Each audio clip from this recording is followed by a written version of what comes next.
pagdedeklara ng pagkapanalo ni President-elect Joe Biden, marami sa mga US immigrant ang umaasa na mas mapapadali ang proseso ng kanilang citizenship.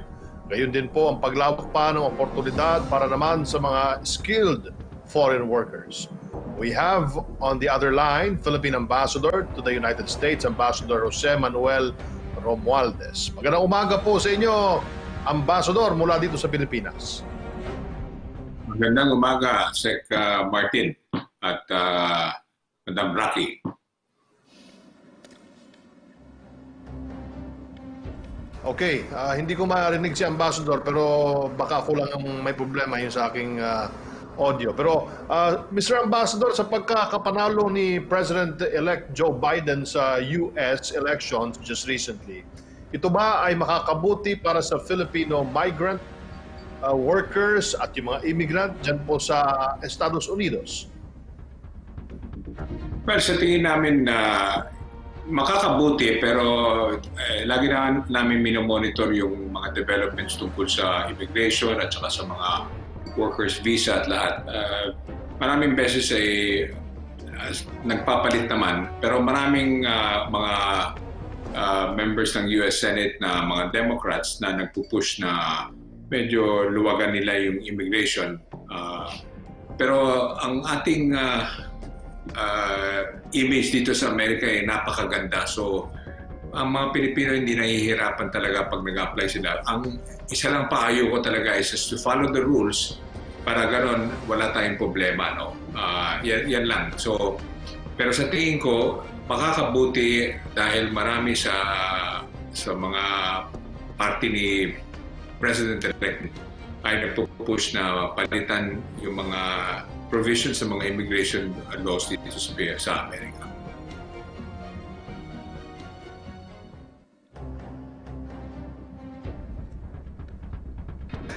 Okay, Mr. Ambassador, nauna nang sinabi ni US Embassy Chargé d'Affaires John Law dito sa Pilipinas na hindi makakaapekto ang resulta ng eleksyon sa long-standing relationship ng Pilipinas at Amerika. Anya ay pwede pangang mag-flourish o umunlad ito. Do you share the same opinion and why? Well, I think we've had a very long relationship with this country, so hindi naman nagpapalit. Meron mga issues siyempre na lumalabas. So, very often we have issues like yung mga human rights natin. Pero overall, ang relasyon natin dito sa Amerika ay in my opinion is good. And I think the CDA law is correct in saying that this will continue to improve, as I said, issues that can easily be resolved, but the overall relationship between our countries is very good and will remain so and perhaps even better in the coming years.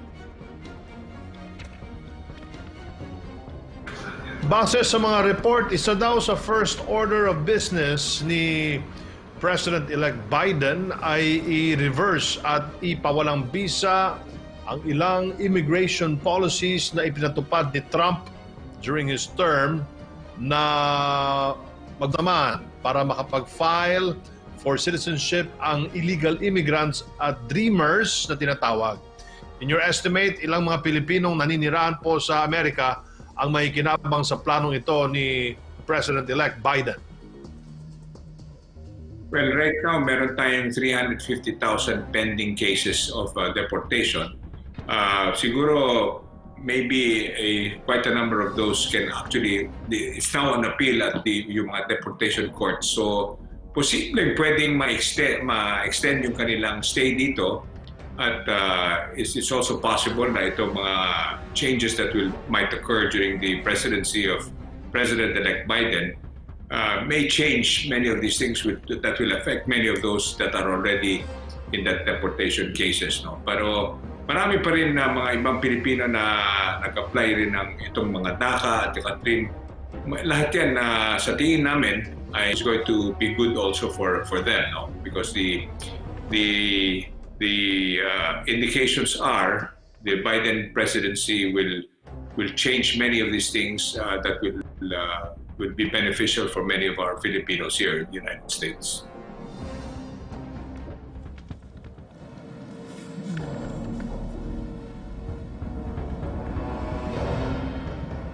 Okay, expected din po bang kumaan ang restrictions at requirements sa pag-hire naman ng skilled foreign workers na ipinatupad ni Trump just last October? Posible bang magbukas uli ito ng maraming opportunities para sa mga kababayan natin na makapagtrabaho dyan po sa Amerika?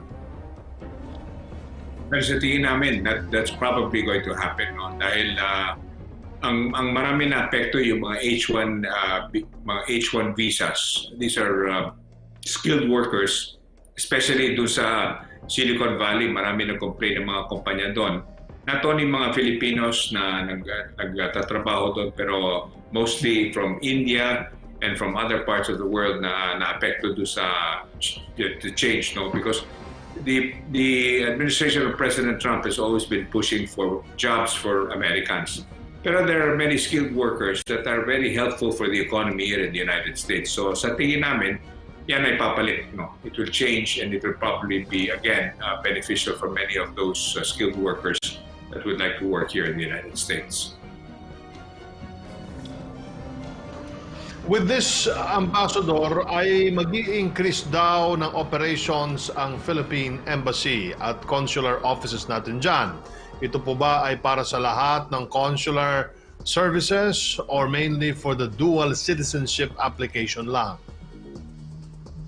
Right now, marami nag-a-apply ng dual citizenship dahil meron tayong ruling ngayon dyan sa Pilipinas, which is which promulgated by our task force, the IATF, na kailangan may visa yung mga citizens, so American citizens, kailangan humingi ng visa para makontrol natin yung mga pumapasok sa atin because of the pandemic.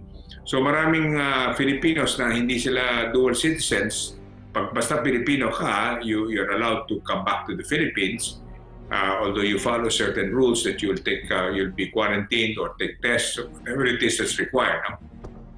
Pero that's the reason why nagkaroon ng surge of number of applicants for dual citizenship.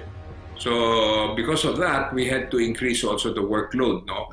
Alam mo naman, malaki pa rin ang infection rate dito sa Amerika. So we have to also protect our people in our consulates. So, but we are trying our best to accommodate as many as possible, especially for the Christmas season. Pero we are limited because the dual citizen requirement is also very important. Legally, we cannot just simply swear them in virtually. They have to come in and be scheduled. No? Kung thousands are applying, medyo puno na yung mga schedule namin. So we're working double time. Marami sa mga consulates natin, lalo na sa California, they're opening up even on weekends. Even weekends daw, Ambassador, ay mag-ooperate na rin po kayo. Ito po ba ay may katotohanan, samantala bukod po sa posibleng changes sa immigration policies sa US, Ambassador, ay malapit na rin daw, malapit na ang Pasko, kaya naman expected din talaga ang pagdami ng mga gustong pumunta sa Amerika at umuwi dito sa Pilipinas because of Christmas time. Ano po ang asahan ng mga kababayan nating planong bumiyahe ngayong magpapasko? Well, that's exactly what we're trying to do, though, to open our consulates even on weekends. Pero like I said, maraming mga restrictions, no. For example, sa LA, nasa isang building tayo sa downtown LA. Medyo stricto yung rules diyan ngayon dahil sa infection rate nga, no? So hindi pwedeng pumasok na maraming masyadong tao, kinokontrol nila yung pumapasok dyan. Pero dito sa Washington DC, may sarili tayong building for our consular section. So we're open Monday to Friday. Kung kailangan, minsan binubuksan natin even on Saturdays. So yan ang problema that we're trying to balance off para ma-accommodate namin as many as possible na. Pero alam mo, sa totoo lang, Sec Martin section, so we're open Monday to Friday. kung kailangan, minsan binubuksan natin even on Saturdays. So yan ang problema na that we're trying to balance off para ma-accommodate namin as many as possible na. Pero alam mo, sa totoo lang, Sec Martin, we're trying to discourage people from really moving kung talagang absolutely necessary lang. Dahil konting tiis na lang, medyo mag-normalize na tayo sa tingin ko. Dahil nandiyan na yung vaccine, malapit na tayo magkaroon ng some sense of normalcy. Pero kailangan tiisin lang natin dahil siyempre we have to protect our citizens in the Philippines. Maraming umuwi sa atin na mga OFWs na no choice, so we had to accommodate them, pero marami rin siyempre nagkasakit ng COVID, no? So yun ang it's the balancing act na ginagawa natin na we really have to coordinate everything through our task force there and our Department of Health. Pumunta naman tayo sa mga katanungan ng ating mga kasamaan sa media, Yusek Rocky. Yes, good morning, Ambassador. May tanong po tayo mula kay Evelyn Quiroz po ng Filipino Mirror para sa inyo. Ito po ang tanong niya.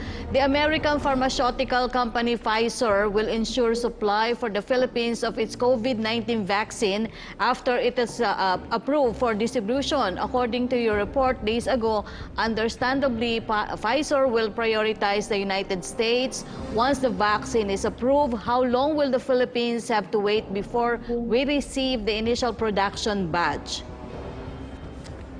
Well, importante to us, we have to approve it.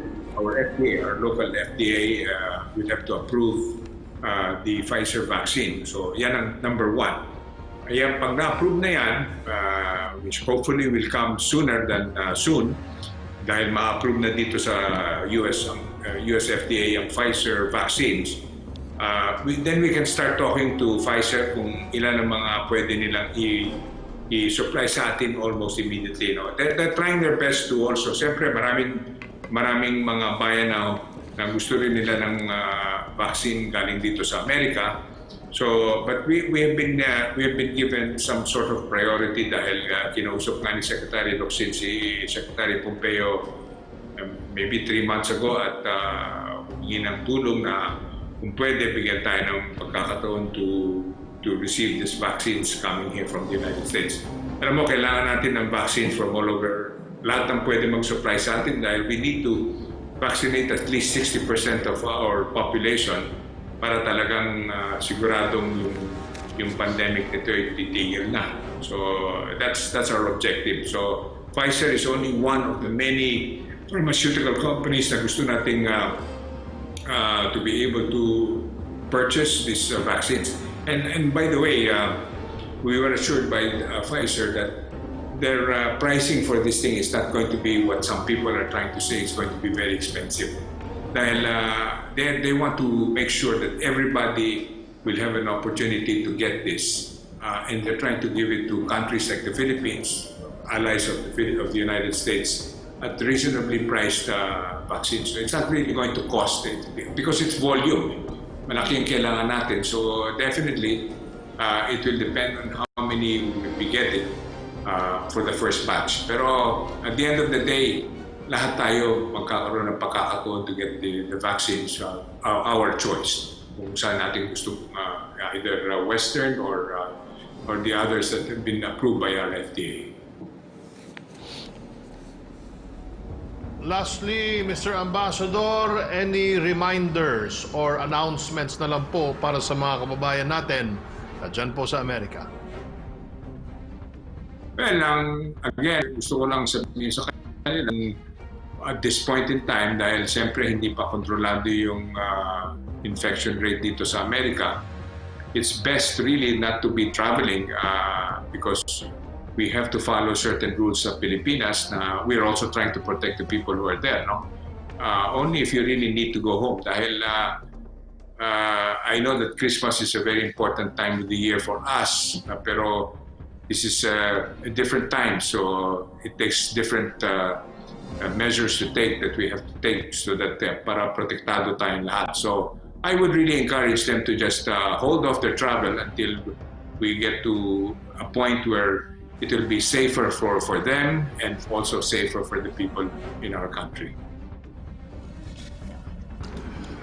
Maraming salamat po sa inyong panahon. Thank you so much for taking our call. Mag-ingat po kayo dyan sa America, Philippine Ambassador to the United States, Ambassador Jose Manuel Romualdez. Buhay po kayo. Maraming salamat, Yusek Martin at saka Yusek Rocky. It's always nice to see you. And hopefully I'll be able to see you there or here soon. Maraming salamat. And take care also.